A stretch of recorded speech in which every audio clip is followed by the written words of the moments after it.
There are days I look around the house and just don't know where to start. It's not filthy, but everything feels piled up. A paper I didn't put away. A couple of dishes in the sink. That basket of laundry I meant to fold 3 days ago. It's not just clutter, it's that heavy feeling of losing control. Of the house, the schedule, the energy. Everything. I lived like that for a long time, until I realized that a few small changes, really simple ones, could make the whole thing feel a lot lighter. So today I'm sharing 7 habits I use every day. Not to keep a perfect house, but to stop feeling like I'm starting from scratch every night. If you've ever felt overwhelmed just trying to stay on top of things, maybe one of these can help untangle a small corner of that chaos.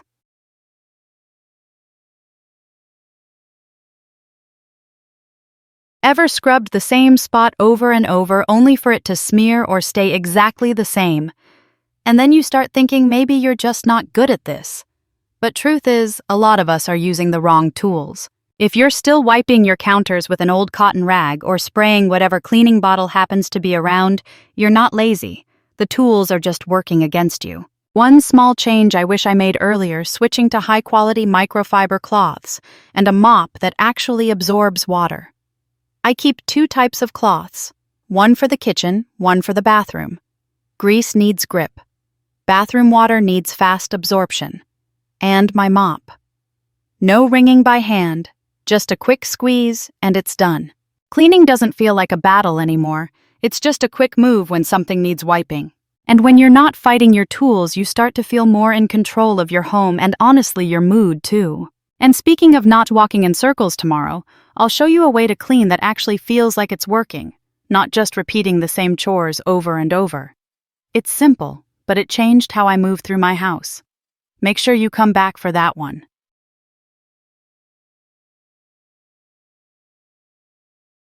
You know that moment you're ready to clean something, but the spray is under the sink, the cloth is in the laundry, and the vacuum is somewhere. So instead, you just don't clean.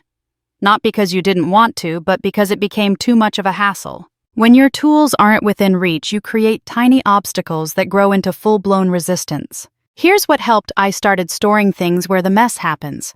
I keep a stain remover tucked right next to the sofa because that's where snacks meet cushions.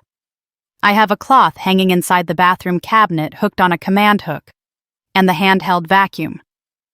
It lives in the kitchen now because crumbs don't wait for me to go get it from the closet. Think of it like this: every second you don't have to walk around searching for stuff, you're more likely to clean something up right now, not later. And when later stops piling up, the mess stops piling up too. Next, we'll talk about a simple shift that makes wiping surfaces so much faster without needing to tidy up for 15 minutes first. There's something so frustrating about wanting to clean a counter, but first having to move 5 bottles, 3 receipts, a candle, and a pair of sunglasses. By the time you've cleared the clutter, you've lost the will to wipe. Cluttered surfaces slow you down, not just physically, but mentally. They make everything feel heavier. The shift. Keep out only what you truly use daily. For the rest, create a home. I keep my skincare in a cabinet, my jewelry in a closed box, and my makeup inside a case I can just zip shut. On the kitchen counter, we have a single tray salt, pepper, oil. That's it. Wipe and go becomes a 10-second job, not a 10-minute delay. Even better, when your surfaces are mostly clear, your space looks clean even when you haven't done much. And when your space looks calmer, your brain follows. You stop feeling behind all the time. Next, I'll show you a trick that protects your home from getting dirty in the first place, so you clean less, not just faster.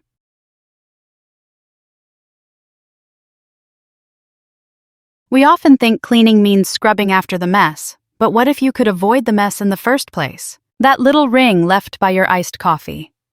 The food splatter on the microwave ceiling. The mystery crumbs at the bottom of your utensil drawer. Most of it can be prevented if you shield the surfaces before they get dirty. Now I keep coasters everywhere. I throw a linen cloth over the dining table when guests come, one quick shake and it's clean again. I use shelf liners in kitchen cabinets, a cover in the microwave, and even a tarp for outdoor furniture when it's not in use. None of this is fancy, but it means I spend less time wiping, scrubbing, or cursing at sticky corners. This tip isn't about doing more, it's about doing once and saving yourself from the cycle. And when you stop having to deep clean the same spots over and over again, you actually get to enjoy your space more. Next, let's talk about how the things you choose for your home can make cleaning easier or much harder.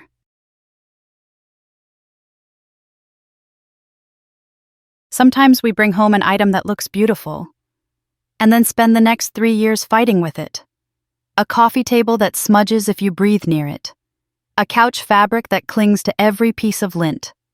A backsplash that needs a toothbrush to clean. No one tells you how much a pretty object will ask of you until it's too late. Now, before I buy anything, I ask one question. Will I regret cleaning this every week? If the answer is yes, I walk away. In my home now, I've replaced a few items with easier ones. A smooth dining table surface instead of grooved wood. Glossy paint in high-touch areas instead of flat matte. A rug with a subtle pattern that hides little spills better than a plain white one. These choices don't mean your home is less beautiful, they mean it's livable. Because when cleaning becomes more manageable, you actually keep up with it. And when you keep up, you feel more at peace in your space. Next, I'll show you why doing a little each day beats any big clean and how to make it doable even on your most tired nights.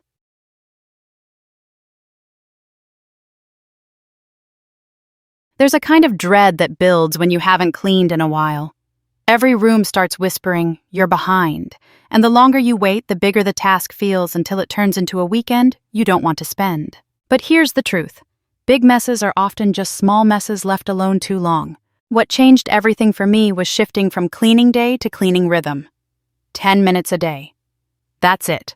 One small area, wipe down the bathroom sink before bed, sweep the kitchen floor while waiting for the kettle, fold one load of laundry while watching a show. It's not about doing everything. It's about doing something regularly enough that mess doesn't become overwhelm. The best part.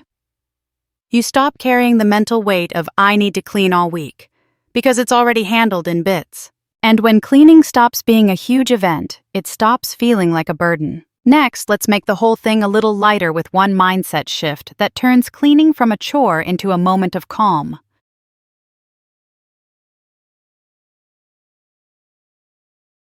We talk a lot about making time to clean, but what if the real shift is making it feel better? Because when something feels heavy, we avoid it. But when it feels light or even slightly enjoyable, we return to it. That's true for habits, and it's true for home care. Now I treat cleaning like a reset, not a punishment. I put on a playlist I love. I wear soft house clothes and my favorite slides. I tie my hair up, open a window, and let it feel like a small break from the rest of the day. I don't rush. I don't try to be perfect. I just let myself move through the tasks gently, like I'm caring for the home instead of trying to fix it. It's a small shift, but when cleaning becomes less of a mental fight, you stop dreading it, and your home actually stays calmer without you trying so hard. Let's tie everything together and talk about how to keep these habits going without pressure.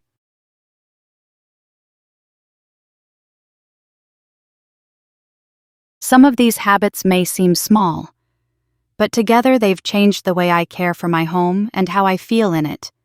It's no longer about trying to keep everything perfect. It's about feeling less behind every day. If you're tired of starting over every weekend, try one of these tips. Just one. See how it feels when your home starts to support you instead of exhaust you. And if you want more support, I made a separate video walking through how I declutter different zones like the kitchen, work desk, and entryway one at a time. You'll find it linked below. If this video helped you feel a little lighter, please like, share, and subscribe. Not for the algorithm, but because I believe more of us deserve a home that breathes a little easier. Thanks so much for spending this time with me, and until next time, take gentle care of yourself and your space. And if you're serious about making this feel easier, tomorrow's video might just be the shift you've been looking for. I'm sharing a few grounding rules that made everyday cleaning feel less scattered and way more doable. Honestly, it's the kind of thing I wish someone had told me sooner. So, if you're not already subscribed, now's a good time. You'll want this one in your back pocket.